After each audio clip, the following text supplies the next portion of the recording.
Hey everybody, I don't know if you know this, but AOPA's Air Safety Institute puts together a series of videos on aircraft incidents and accidents that are highly educational. If you haven't watched them, you really need to check them out. This one, of course, is my favorite. You're in a brand new plane with that brand new airplane smell and everything's going great. It's easy to be complacent thinking, man, this is pretty nice. Then all of a sudden stuff starts going wrong. And then you realize, you know what? I'm way out over the ocean in a single engine airplane and no one can help me. It's all me. And now I can kind of see what Lindbergh was up against. You see souls and fuel remaining. I don't know how much fuel I got, but I bet I got at least 1 or 2 quarts. Air traffic control, mayday. That you had 2 choices, to give up or fight for your life. Told him I loved him, and I put the nose of the plane down into the canyon.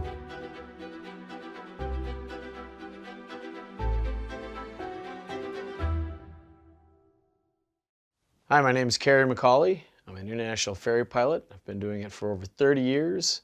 I've got over 9,000 hours and made over 100 ocean crossings.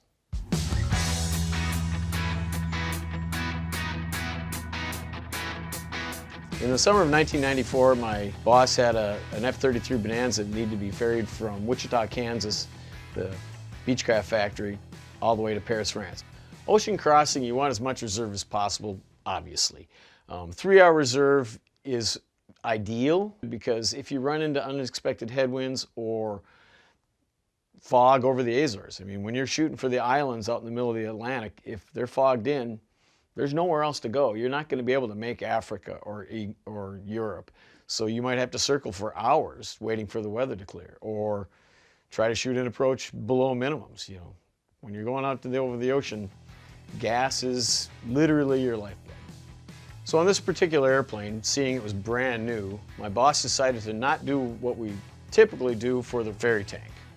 Normally what we do is we would drill a hole about a ½ inch in the bottom of the airplane, take a J-tube, stick it out. It was easy to fasten that very securely with washers and nuts to the bottom of the airplane. That way it would keep the J-tube aligned with the airplane and get good solid ram air to pressurize the ferry tank. So what he opted to do was there was a 4-inch across access panel at the bottom of the airplane, and he stuck the J-tube in kind of sideways and then screwed it up underneath there so it was kind of pointing in the way, and used a healthy dose of duct tape to keep it in place. And reminded me to check it a couple of times to make sure that was working, which should have been a red flag.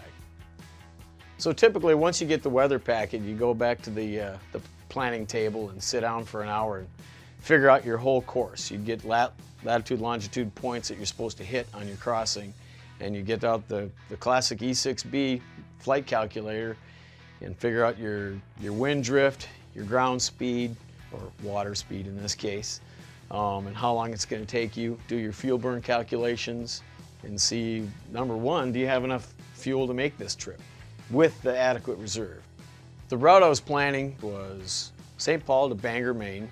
Can make that in one jump with the ferry tank. Then go to St. John's. The plan was from St. John's, then go down to Santa Maria, the Azores, and then up to Paris.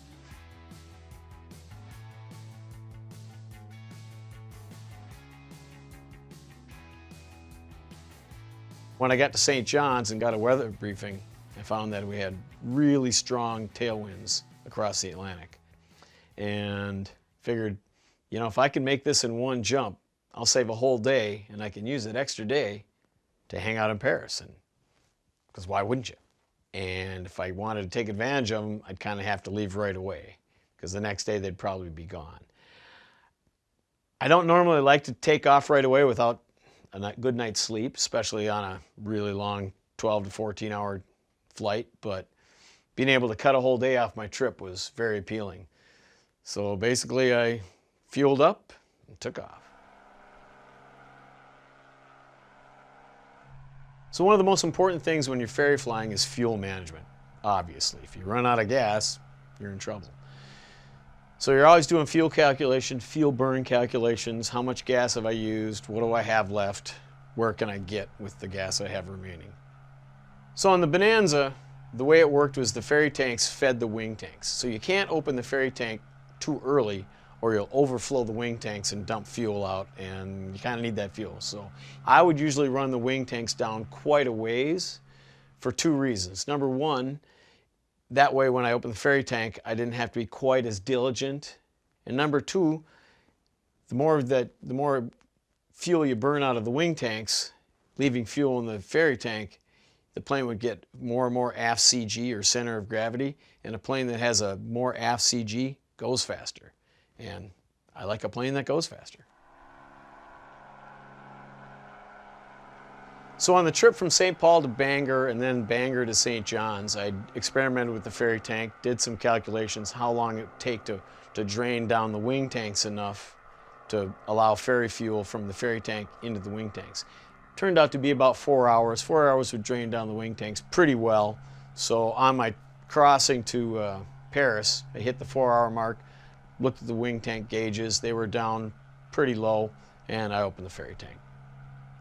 Now it's a pretty slow process, so pretty much I just opened it up and went back to the book I was reading and checked again, a few minutes later to see how things were going. And they weren't. I looked at the gauge on the ferry tank, and it hadn't moved. It's a sight gauge. You can see the level of the fuel. And it was at the top when I started because I had a full ferry tank. And after about 10 or 15 minutes, it should have gone down a bit, and it hadn't. And that really got my attention. My first reaction was, I must have done something wrong. I reached down, checked that I had the right valve on, checked any other valves. There really weren't any on this particular plane. And I was momentarily confused, like, what did I do wrong? That should have worked. It's been working for the last 2 days. And I waited and watched a couple more minutes, and it still wasn't moving. And that really got my attention because I was way past the point of no return. I did not have enough gas to get back on just what was remaining in the wing tanks. I couldn't turn around to go to Canada, especially because I would be fighting a massive headwind. There's no chance. And I definitely didn't have enough gas to get even to the British Isles, but definitely not to Paris. I was understandably upset.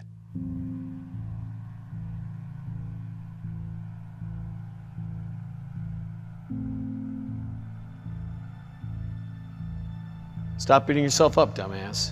You'll have plenty of time for that in the raft if you can't figure this out. One of the things that I really loved about ferry flying is that it gave me tons of opportunities to overcome challenges such as this. This was the biggest one by far to that point in my flying career, but I'd had lots of weather challenges, fuel challenges, maintenance challenges. I didn't think all was lost right away. My first thing was, okay, I've got a problem, how do I fix it? Okay, Carrie, stay calm, think. What's the problem? What's the solution? So the first thing I did was turn the valve back and forth a few times. I wondered maybe there was something plugging the valve, the hole that went from the ferry tank to the hose that went out to the wing tanks. There's really no way to reach down in there or see anything, so I figured maybe I'd try to shake it loose.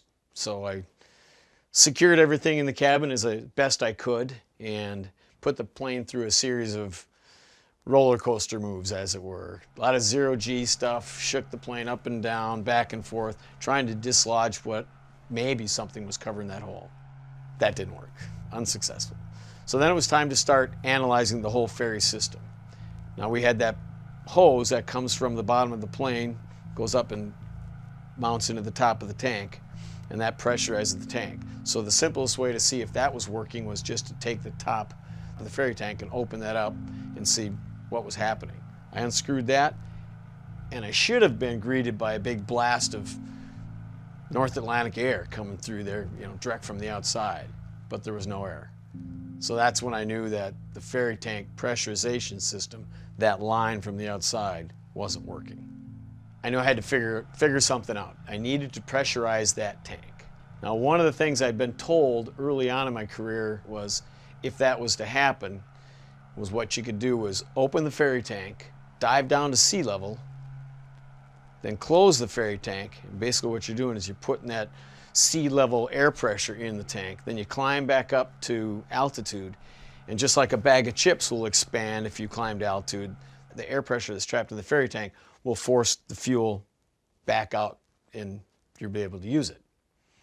And I initially thought about doing that, but I realized that that wasn't really a practical solution, because I had a good solid 8.5 hours to go. And I had no idea how much one trip from altitude to sea level and then back up again, how much fuel that was going to move. And the other problem I had is, even if I didn't have a ferry tank problem, I needed to stay up to take advantage of that really strong tailwind to make it across to France. And if I kept going up and down all night long, that wasn't going to work. I sat there and I was looking at it, and I was holding that tube in my hand and looking at the tank, and there's supposed to be air coming out of this tube going into that tank. How can I pressurize this tank? And I stared at it for a while and thought about it, and I wondered, well, if I can't get outside air into this hose to pressurize the tank, maybe I can do it myself. Maybe I can blow into the hose like I'm filling up an air mattress. When I first thought of it, I said, that's not going to work. That's crazy. But, you know, I was kind of running out of ideas, kind of getting desperate. So I started blowing. It really didn't take very long for the pressure to build up, because the ferry tank was almost full, so there really wasn't a big airspace to fill up. So it only took a couple of minutes before I really couldn't blow any harder. As soon as I was done, I stuck my hand over the end of the hose and waited to see what happened. And it wasn't more than a couple minutes I realized that the ferry tank fuel level went down a little bit. I was like, yes, it works, sweet. Something, you know, at least there was a glimmer of hope. You know, it's possible to move this fuel by just blowing into the tank. I think I let some escape through my hand, so I got out some of my trusty duct tape that I always fly with. Gotta have duct tape, and got to work. And I started doing a couple more times, figuring out, you know, best method, how much I could do, and cap it off with duct tape. I started doing some calculations, trying to guesstimate how much fuel I was moving each time I pressurized the tank, and I figured it was about 5 gallons or so. So I wondered, like, so how's this going to work? How long am I going to have to do this? How much gas do I have left? I got out my calculator and started banging away on it, trying to figure stuff out. Okay, let's see. If I have 8 hours and 35 minutes left to go, and moving 5 gallons gives me 19 minutes of flight time. 19 times 60 is, no, that's not right. Must be 19 divided by 60. Okay, 0.31 hours divided by 8.35, no, wait. And it took me forever to figure it out. And normally I'm pretty good at fuel calculations, but I realized I was really struggling because I just wasn't quite there. Hyperventilating, blowing into a hose, the cabin's filled with gas fumes, getting a little goofy. So yeah, doing complicated fuel calculations took a while. But I guesstimated that 5 gallons would keep me in the air for about 19 minutes. I had 8.5 hours to go. I was gonna have to blow into that tank almost 30 times to get to Ireland, at least. So I realized I had my work cut out for me. Basically, at that point, I just sat down and started the long night of blowing into that hose. Now, one of my big fears was falling asleep, because if I fell asleep and the wing tanks ran dry, the aircraft is going to start coming down. Now, I'm sure that would wake me up, but I realized if I ran the wing tanks dry and the engine stopped, could I start blowing into that hose fast enough to push enough gas from the ferry tank to the wing tanks, and then from the wing tanks to the engine to get the engine going again before I hit the water? So that was a major concern.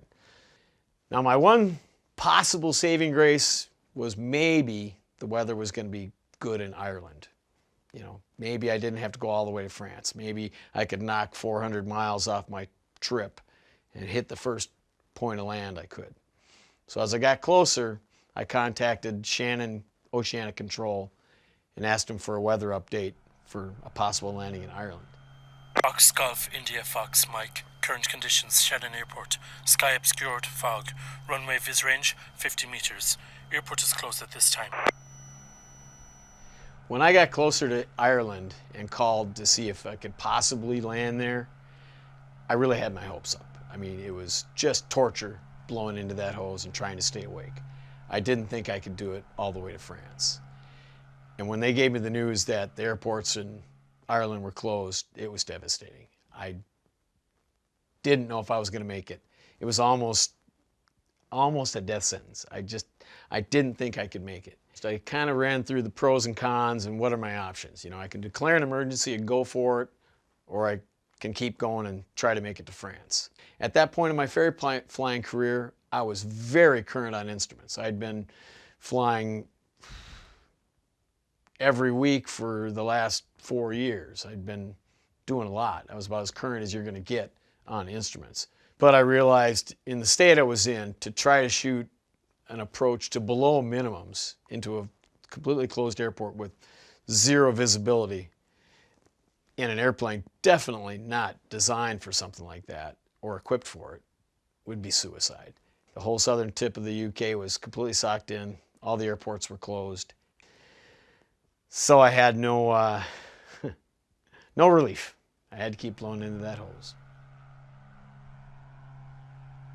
There was a very real danger of me getting to a point where I couldn't move the fuel with lung power alone anymore.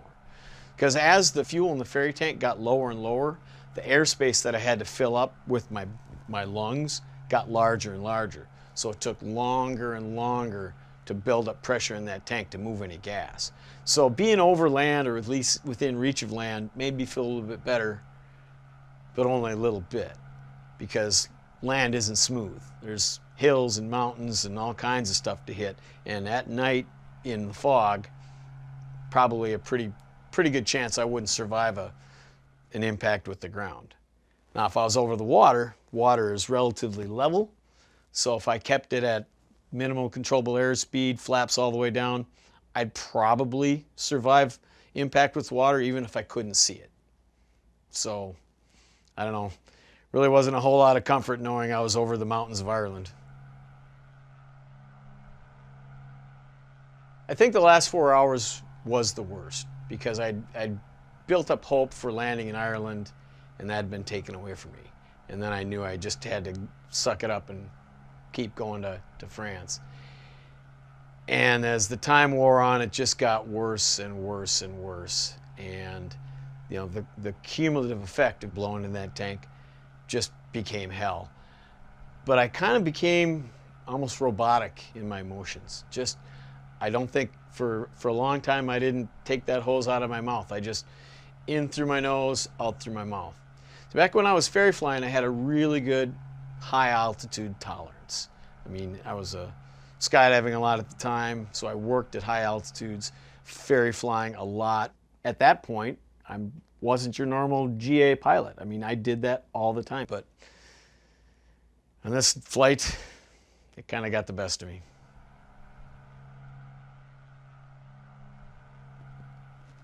So not long after I left the coast of Ireland behind and started crossing the English Channel, got in contact with Paris. I considered telling him that I had a problem with my fuel system and declaring an emergency or at least priority landing, but I decided against it because it was late at night. There wasn't a lot of traffic. They hadn't issued me a hold or anything. Eventually they had me start descending, and as I got lower, my head started clearing a little bit because I'm in lower altitude and better oxygen. And I realized I probably could have done that a little while earlier once I kind of had France made. I should have descended right away. But I wasn't thinking clear enough to realize that if I descended earlier, I'd think clearer. So Paris control got me set up for an approach. It was a reasonably low approach, but nothing crazy. You know, low visibility, low clouds, heavy rain. At that point, I didn't care. I just wanted to get on the ground.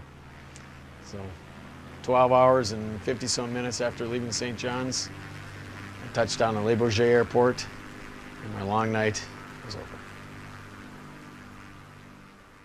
The next day I came and took a look at the airplane to detank it and looked under the plane to see what had gone wrong. And what had happened was the J-tube that had been duct taped and held in place by that access panel had shifted. It hadn't shifted much, probably moved just about 20 or 30 degrees off, because it had a fair amount of duct tape. It had a good half a roll of duct tape holding it in place. So, which was why I agreed to it in the first place, you know, because duct tape works wonders.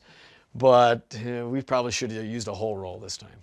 When I got back to St. Paul, I talked to the mechanic and the owner and told him what happened and said, probably in the future we should stick with the tried and true method of drilling a hole in the bottom of the airplane. And if prospective owners don't like that, I guess they can take the plane across the ocean themselves. One of the major takeaways I took from this incident was always double check your systems. My big mistake that night was not testing the ferry system before I hit the point of no return. But I'd gotten a little bit complacent. I'd been ferry flying for 4 years, getting a little cocky. I was young. I'd been using the ferry system for 2 days and it worked perfectly. And actually, even before I left, you know, I went down under the airplane and checked the security of the J-tube, and it seemed fine. So I really had no reason to suspect that it would malfunction.